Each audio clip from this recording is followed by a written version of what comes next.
Hey, welcome back to another Netcast. I'm Rich Lopez, Quantrix Authority. Sincerely appreciate you joining me today for episode number 118, Operating Days, Count, and Revenue using Sumproduct. This is somewhat of an extension of episode 116, where I introduced to you Sumproduct and how this function is the function that rules all other functions in Quantrix. This is actually in response to a question sent to me by Samantha in, I think, beautiful British Columbia. She provided me a spreadsheet, and what it has is it has a month and it has an airline, and it has the flight in, the flight out, and when it starts and when it ends.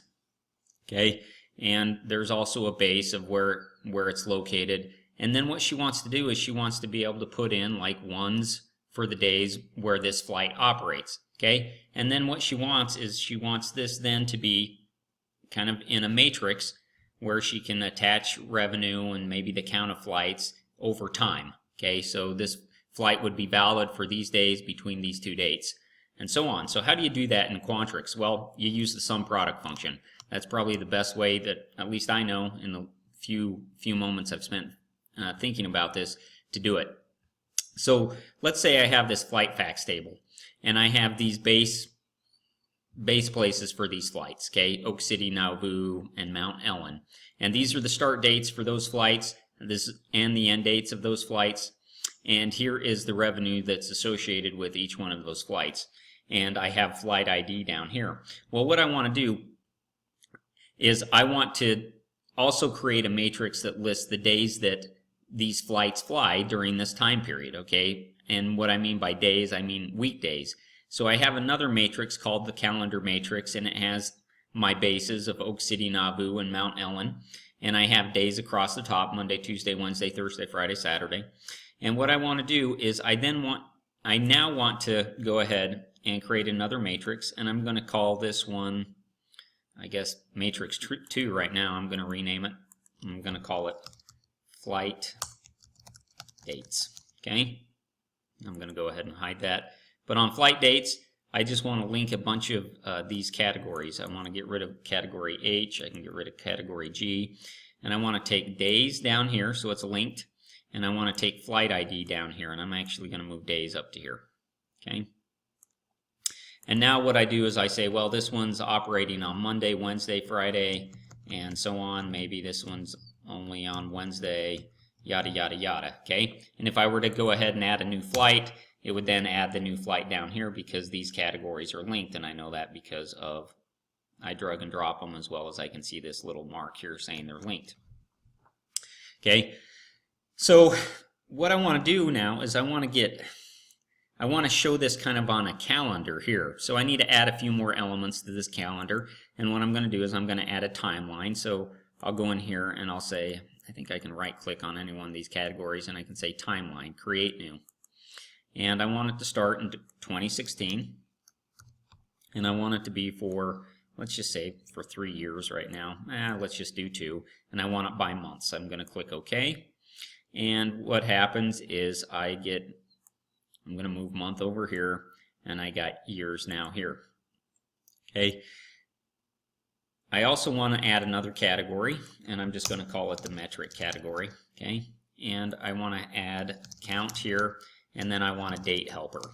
And again, that goes back to kind of episode 116 with Sumproduct, and you'll see that here as well.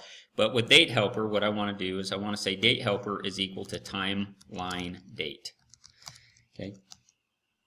And what this does is it pulls in the first day of the month as listed here. Okay. And so let me format that.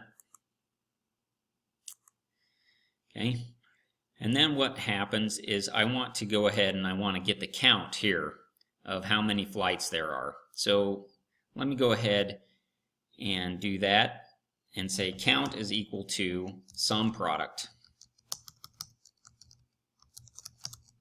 Date helper, and I think I might need two parentheses there. Date helper is greater than or equal to flight facts start, okay, times, again, this is Sumproduct, date helper is less than or equal to flight facts end here. Okay, if I do that, it's going to give me ones and zeros as that evaluates. And then what I want to do is I want to then times that by the digit here. So if there's a 1 here, it's going to show trues where it needs to here. If there's zeros here or blanks, it's going to show zeros appropriately. Okay, so I'm going to multiply it by flight ID. I'm going to close the sum product. And then there's one more element I still need to add, and that is I need to link these items here of base, or these items here of base, to my category base over here. So again, I would go with a using this item as this category here of base. I hit enter and I get a syntax error. And let me just go ahead and fix that. And then what I see is if I were to bring up metric here and I were to do count, I would expect to see my first flight for Oak City. If I were to move my base up to Oak City here, my first flight for Oak City would be August 1st, 2016 through 10/1 of 16, and it looks like that's exactly what is happening here, right? Oak City, and I would expect to see that on Monday because of flight 1, on Monday, Wednesday, and Friday. So I'm seeing it Monday, Wednesday, and Friday, okay, for Oak City. So I think that's absolutely fantastic.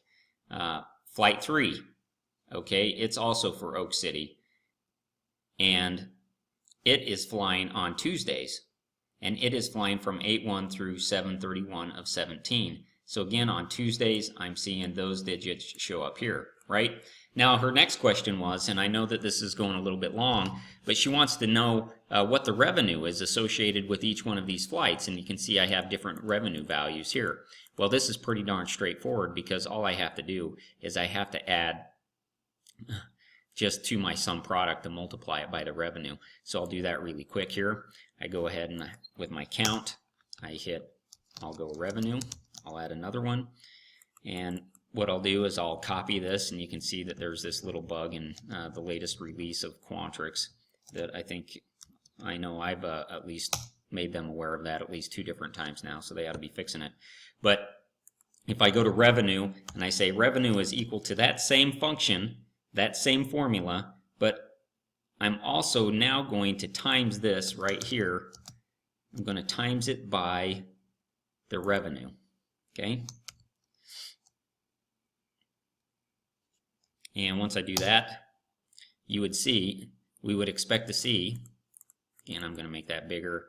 I'm going to move my metric of revenue up here.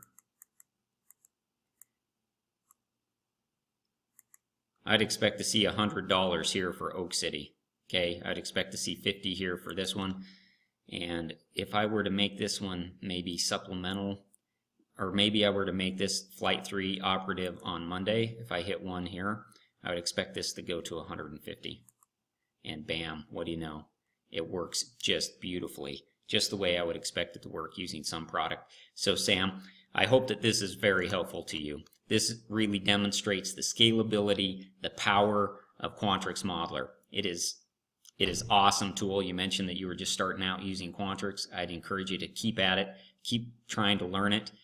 Give up on that lesser program, also known as Excel, because Quantrix is the way to do it. If you have any questions about Quantrix, I hope that you'll reach out to me at quantrixauthority@gmail.com. I want to help you become a Quantrix master, so please join me again for another episode of Quantrix Authority with Rich Lopez.